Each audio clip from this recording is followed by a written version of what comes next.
Көппен көрген ұлы той дейді қазағым.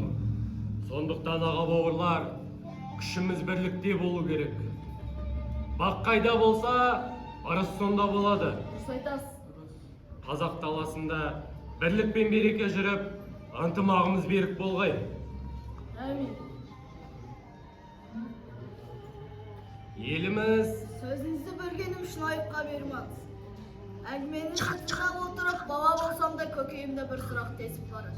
Рұқсат па, сұрағымды қойсам. сұрай ғой сұра. Айтыңызшы, қалай еткенде бәбек болады. Оның күші қандай болмақ?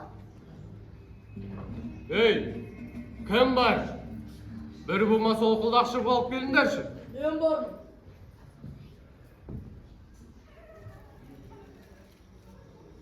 Балам, мынаны сындыршы.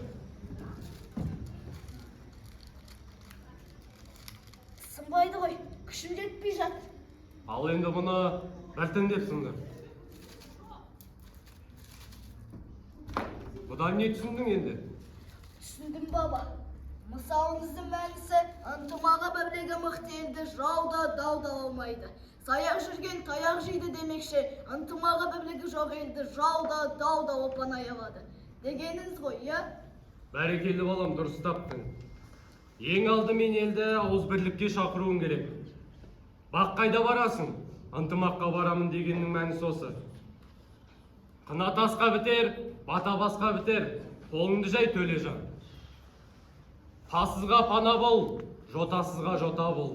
Батасызға бата бол, ілескенге аға бол.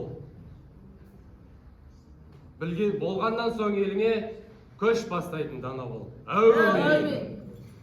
Ал енді жүріңдер үлкен асқа.